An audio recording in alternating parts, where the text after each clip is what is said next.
Papa Bert kasi kagawa po lang ay nagdo-documentation.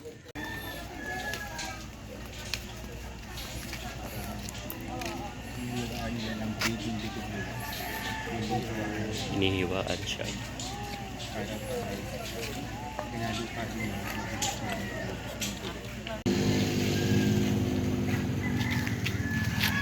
Kumusta mga kayan? Isang masaya at isang masarap na vlog na naman ang pagsasaluhan natin. So for today's episode, ito na yung pangatlong araw ng bakasyon natin dito sa Quezon. At ngayon nga ay araw na ng Biyernes, ang Biyernes Santo, at ipinagdiriwang na natin ang Good Friday. Ay, kung mapapansin ninyo ay madaling araw pa lamang, ay hindi usual na gumigising si EJ. Pero gumigising tayo ng madaling araw ngayon dahil sinasaksihan natin ang isa sa tradisyon na ginagawa ng mga Pilipino. Ito ay ang penitensya. Kaya maririnig ninyo sa kabilang banda may mga lumalagitik. Yan, sana hindi tayo ma-restrict ng YouTube, pero umaga talaga kami nagising para masaksihan natin ang penitensya. So tara, samahan niyo kami maglipot pa sa buong Nakar para masaksihan ang iba't ibang tao na nagpapartisipan para sa penitensya. At kasama ko si Oreo. Oreo!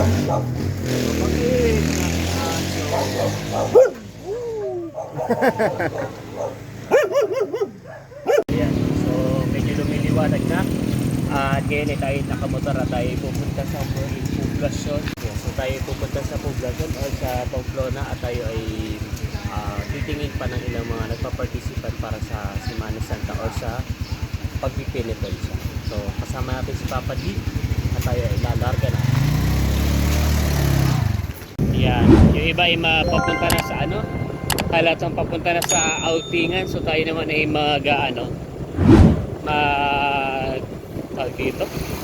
maghahanap ng mga nagpipenitensya. So let's go!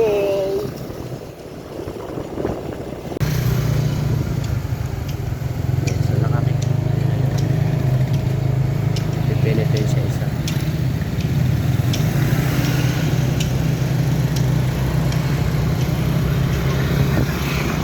Meron pa tayo nakita dito ng iba nagpipenitensya.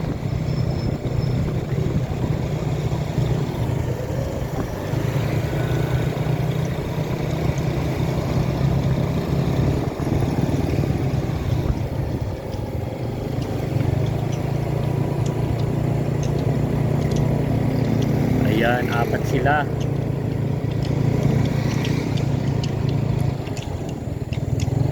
Oh my God. Kamataskan tayo ng dugo. Oo, mukhang may labot.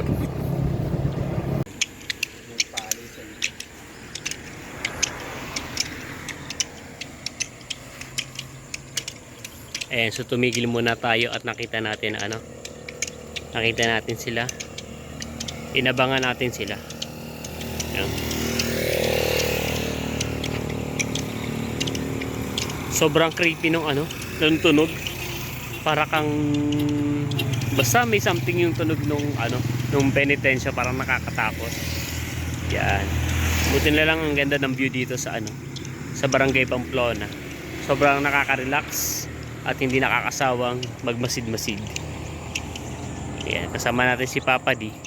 Para daw gusto niyang na-inspire daw siya, gusto niya din daw matry na mag-penitensya.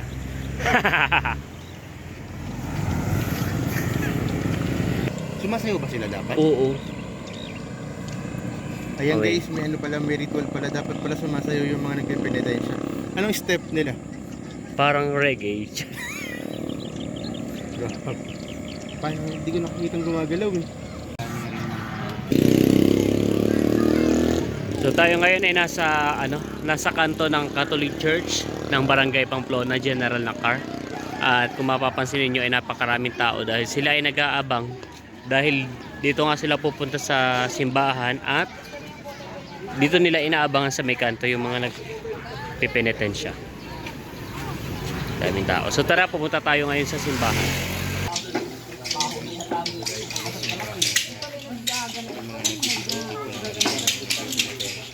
Galing ba sila sa mga ibang lugar? Yung iba. Pa lang sila. Parang ito siguro yung mga taga rito lang. Kasi Dito na sila nag-aabang, no? oo. Makikita niyo guys, yung iba talaga ay sagong-sagulong kanilang mga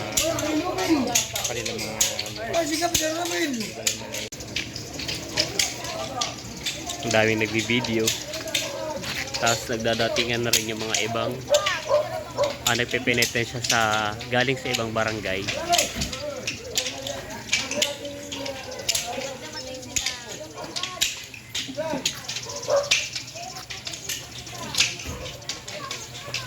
So guys, nag-aarating na rin yung ibang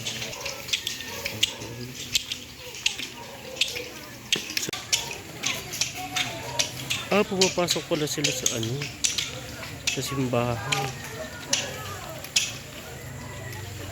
yung mga kagilagid. Pagkapunta pala nila sa simbahan, yung mga nagpipinitensya ay pumapasok dito sa loob ng kapilyo o simbahan. Nagdarasal sila.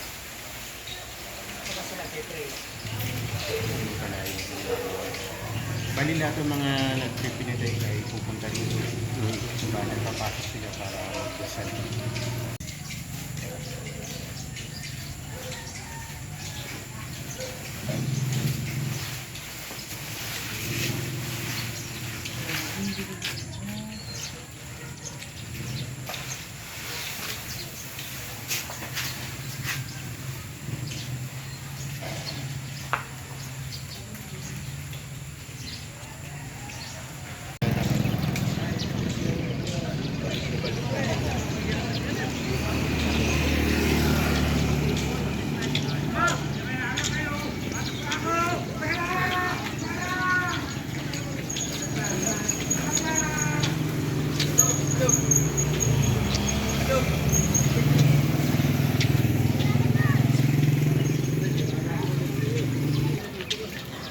Tapos guys, nandito na rin si Momo at nagpipinitensya na rin.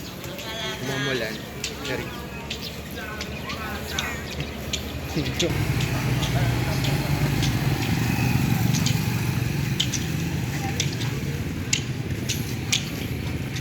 Pamalo, para hindi matuyo pag hinapas nila sa kanilang likuran.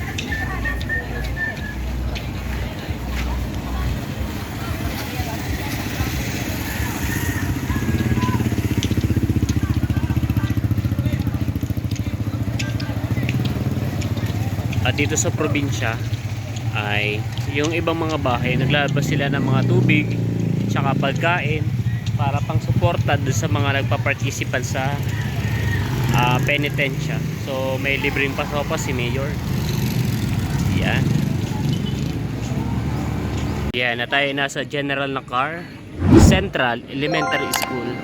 Yan, so dito ako nag grade 1 hanggang grade 6. Dito ako nagtapos na pag-aaral ng elementary.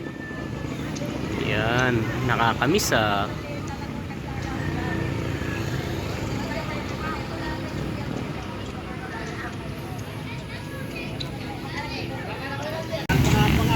Narito si tatay. Maaga ang gala. Dapat pakwa na binigay nila. Pakpak pa rin.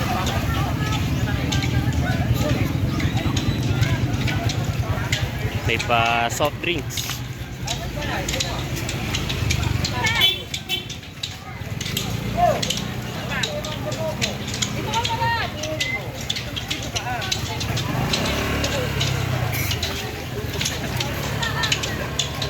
May nangahabol. Nakakatakot yung mga nangahabol eh. So ayan, dahil nasaksihan na natin ang ilan sa mga nagpipinitensya rito, ay pupunta naman tayo ngayon sa tabing dagat para makita ang isa sa pinagmamalaking tourist spot ng General Nakar, ang lighthouse. Let's go! So nandito na tayo sa tabing dagat at napakaraming tricycle, napakarami na nag-outing, pero hindi muna tayo bababa. Tayo muna ay pupunta sa sinasabi ni Bunso na lighthouse. So nakaka-excite bumaba, may mga nagtitinda pa. So let's go, punta muna tayo sa lighthouse. Inabot tayo ng ng ulan. At tayo nga ay nandito na sa isa sa pinagmamalaking tourist spot ng General na car. So pasilip na lang ito dahil aalis na rin agad tayo dahil umuulan na talaga. Ay baka lumala pa yung sipon natin. So ito ang ating General na car lighthouse. So welcome to General na car.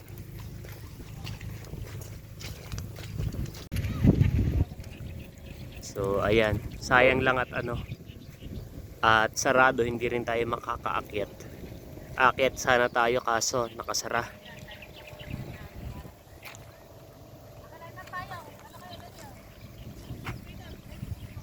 Yan, tayo ay nasa tabing sabangan. So tara na at tayo ay pupunta na rito sa at tayo ay uuwi na. Yan. I love General na car. So dito po sa tabing dagat ay napakarami ng tao. Marami pong nagtitinda. Maraming mga sasakyan. So sisilipin natin yung tabing dagat. Yan o. Dinadagsanan ng napakaraming tao.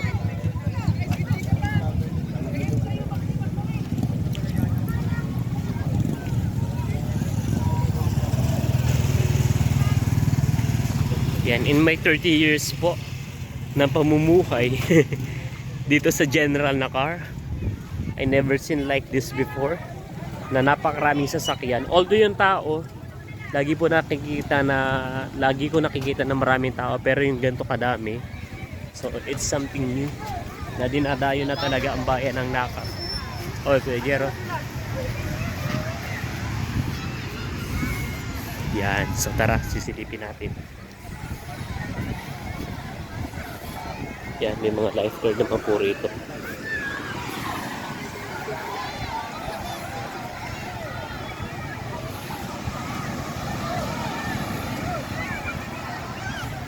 Ayan.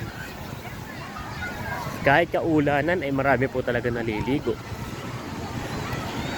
Hindi nakita yung bundok ng Sierra Madre dahil maulan po. Natatabunan po ng ulan. So lalapit pa tayo ng konti.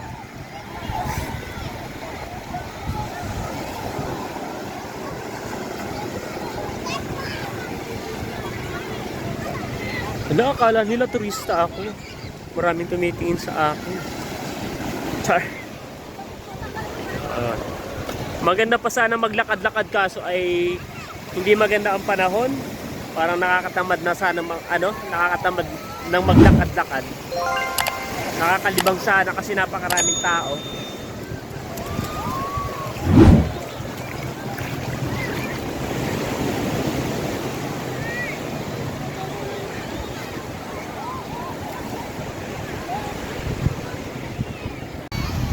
Katulad nga ng sinabi ko kanina, sa 30 years na pagtira ko dito, na pamumuhay ko dito sa General na car, I never seen like this before na sobrang dami ng tao, sobrang dami ng mga sasakyan, at tunay nga na dinarayo na ang ganda ng General na car. Maganda pa sana magdakad-dakad kaso ay medyo medyo hindi maganda yung panahon, kaya dito ko na lamang tatapusin ang video nito hanggang sa muli. Maraming salamat po sa inyong panonood. Hanggang sa muli para sa isa na masaya at masarap na vlog. Sabay lang mo rin. Bounds.